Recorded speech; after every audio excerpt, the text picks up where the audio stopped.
Path Media. I was a minimum wage movie theater usher that made good and became a top earner in my network marketing company. Now, after 16 plus years in the profession, I'm finally teaching myself how to leverage the internet with online marketing and social media marketing to continue to grow and expand my business. My name is Ronnie Cruz, and this is Path of the Network Marketer. All right, welcome back to the show. Thanks for tuning in. Today, I want to talk about challenging yourself. That's right, challenging yourself. Yesterday, we talked about minimum effort versus going above and beyond, and this is kind of an extension of that, right? I think, it's so easy for us to kind of default back to, pulling your foot off the pedal and pumping the brakes a little bit when things get too uncomfortable, right? And I get it. When you're creating something new, when you're building a new life, or just a new business and a new phase in your career. It takes a lot of gas, right? It takes a lot of revving the engine, and you have to kick it into 4-wheel drive, and you're going up a 45-degree hill, right? It takes a lot. It takes a lot out of the engine. And again, that's kind of a bad analogy. You don't want to redline your engine all the way up the hill, in reality. But the metaphor is that you just gotta keep challenging yourself and pushing yourself just a little bit. Again, this is not a conversation about a hustle culture and just grinding it out, but you gotta really be willing to be uncomfortable for a while, because if you're trying to create momentum in a whole entire new direction, that's not going to happen if you're always taking your foot off the pedal and reverting back to your comfort zone. So just get good at, not get good, get used to challenging yourself. And I think that's why entrepreneurism is reserved for just a handful of few people that are willing to kind of persevere, because we've gotten so used to not challenging ourselves.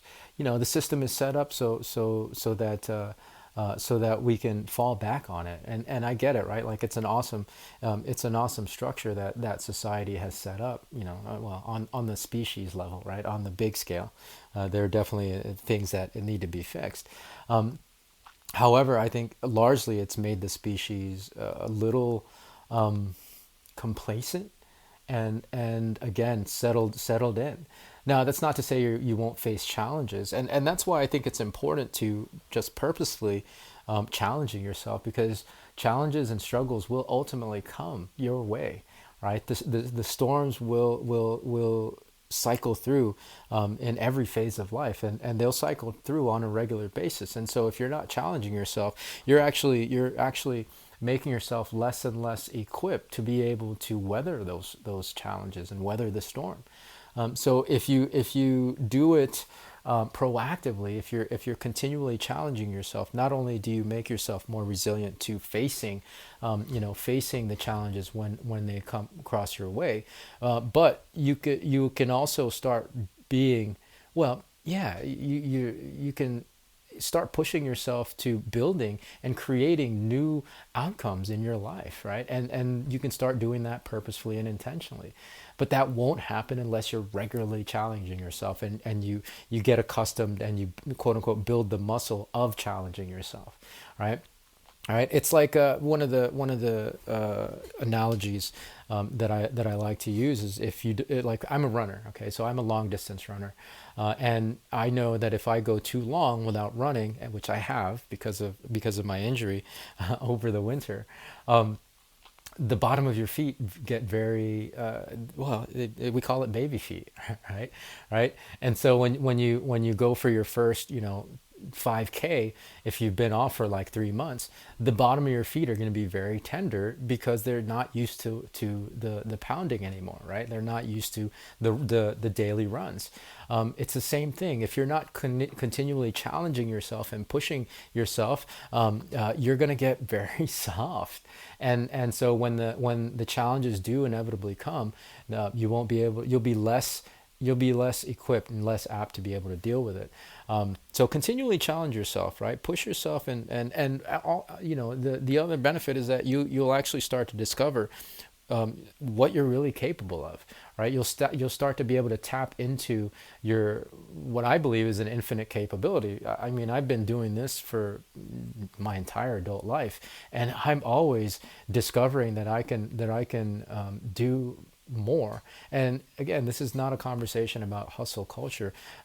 It's a conversation about tapping into my capability. Like I'm actually capable of writing a book, right? I'm going to prove that to myself this year. I'm actually capable of teaching a master class. I'm about to do that starting actually tomorrow as of the release of this episode. February 27th through March 1st, ronniecruz.com/masterclass.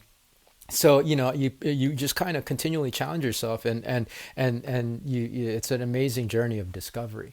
And so I encourage you, just continually challenge yourself, and that will not, that'll set you up for being able to weather the storms that inevitably come. That'll set you up for tapping into your infinite capability, and that'll set you up for always discovering new outcomes and new possibilities in life. Why not? Why not? We get one go, right? So make the best of it. So that's the conversation for today. Again, if you want to register for the masterclass, it's not too late. We got one more night to do it. It's ronniecruz.com/masterclass. And February 27th through March 1st, 11 a.m. Eastern Standard Time, ronniecruz.com/masterclass. Even if you can't make those days and times, register anyway so you can get access to the replay. All right, so that's going to do it for this episode. Thanks for tuning in. We'll see you tomorrow with a fresh new one. So until then, be well, be safe. We'll see you in the next episode.